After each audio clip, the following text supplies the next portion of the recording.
Start with the sport of baseball. Why not? Let's hit the city dead on here on the program. Take a look at Denver North and Denver East. Now, those Denver North Vikings burst onto the baseball scene last year. They finished 18-2, and they're back this year undefeated on the season. Now, they have wrapped up the DPL conference. Did it earlier in the week against Denver East. This would be game 2 on Thursday, and those East Angels have a nice year themselves. 13-5 on the season. Certainly disappointed that the league title now out of the picture, but they still had an opportunity to ruin a perfect season for those Vikings. It's our Vector Bank Game of the Week, and we send it out to our own Justin Adams. Definitely, Brian, and this is a huge game for both teams. Already the Denver Prep League has been decided as North High School won 1-0 on Monday against East High School. But this game has a special sauce to it for one reason and one reason only.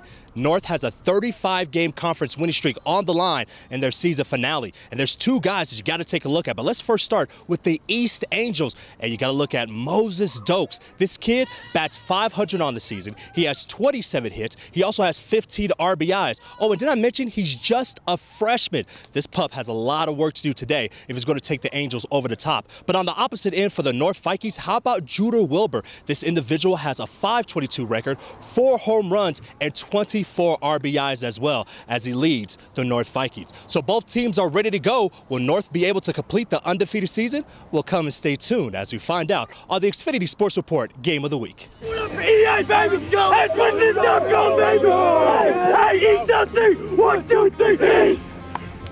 To the game, and Carlos Sanchez was on the mound dealing early, getting Patrick Kaufman looking here for the second out of the inning. Then next batter, Moses Dokes, the freshman, will ground one to shortstop Judah Wilbur. The senior will make the play, and East goes quietly in the first. Not the case for the Vikings at the bottom of the frame. Nick Pottle on the bump facing the leadoff hitter Harris Williams, and the senior gets the game started right for North. Smokes this one deep to center field, and gone! A solo home run to open the scoring for Denver North, and the Vikings will strike blood in this city matchup. It's 1-0. 2 batters later, it's Judah Wilbur. Grounds this one down the line, and it's fair. Wilbur is taking extra bases as he heads to second, and Wilbur is in with a double.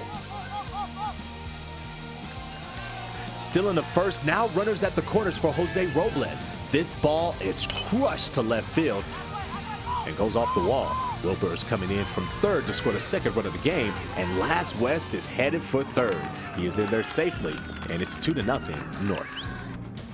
Later now 3-0 North with Robles at third, and the ball gets away from the catcher. Here comes Jose Robles to score, and it is a 4-run first inning for those Vikings.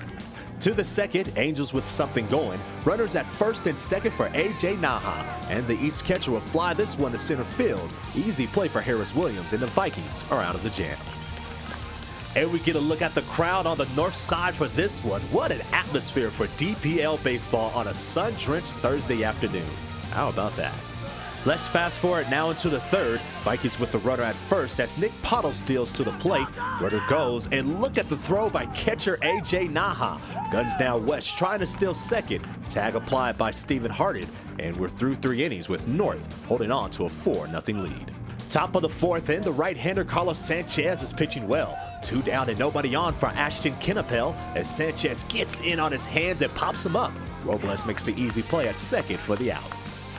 Bottom of the frame, the Vikings will add another. Josue Rivera at the dish, and the third baseman will take this one deep into center field and gone. A solo home run for the big sophomore, and North extends its lead to 5-0. To the 6th we go. Vikings go to their bullpen and bring in Luis Garola, and he has traffic with Patrick Kaufman at first, and Moses Dokes now comes to the plate. And look at what the freshman does. He comes through for his team and hits this one to the gap in right center, and Kaufman showing that speed, rounding third base and headed home. He will score all the way from first, and the Angels are on the board. It's 5-1. Next batter, this is John Hardin, and he will hammer this one to the left, and it will fall for a base hit. Dokes come around third base, and he will score. East now trails 5-2. And it will stay that way until the 7th. Josue Rivera now on the mound trying to close it out, and he will. Gets John Hardin chasing the breaking ball, and that will do it. The Denver North Vikings close out the regular season with a perfect 19-0 record and win the city championship. For me personally, it's awesome. For the school, for the community, it's big. You know, we're not supposed to be beating those guys, and I'm sure they don't like it. I'm sure those East Siders don't like it that the North Siders are beating them up right now, but that's the way it is, and hopefully that's the way it continues. No love lost in this rivalry. No, not at all. No, not at all. I love Coach Levine over there, but he understands that when it's time to go, it's time to go. So he's my enemy at that point. How important was it for you on the mound just have a great performance in order for your team to win today? It mattered to try to go back-to-back and try to finish the season 19-0, and I'm just barely getting back into the habit of pitching again, so I just tried to let them put the ball in play. Well, what does it mean to be 19-0? I mean, it's an undefeated season. How's that feel? It feels great. I know I don't know if it's ever been done here, but for us to be the ones to actually do it, it feels amazing. You guys play next week. What do you have to do to end up winning the state championship?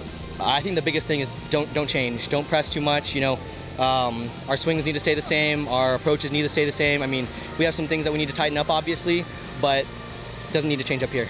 When'd you go talk to this team, and how are you going to prepare these guys for the state championship? Well, it's exactly 40 years since the last time we won. That's a good number. We got some uniforms, some throwback uniforms to honor that team.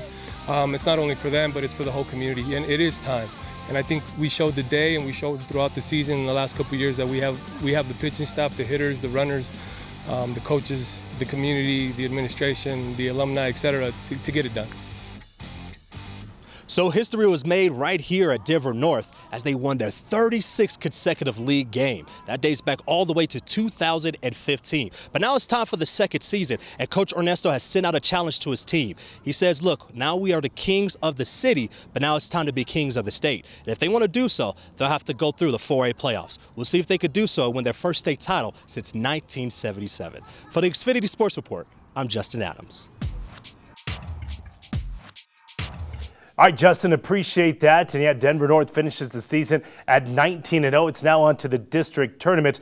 They will host there at Denver North High School. We heard Justin mention right there, hoping to avoid a first-round loss like they suffered last season. Now, again, just to give you a scene out there at Denver North, take a look at some more pictures. Boy, it was a packed baseball diamond. It seemed like everybody in the city was there. Of course, the city championship for those Denver North Vikings. It was quite a scene again on Thursday afternoon. Congratulations again to Ernesto Marquez and those Vikings.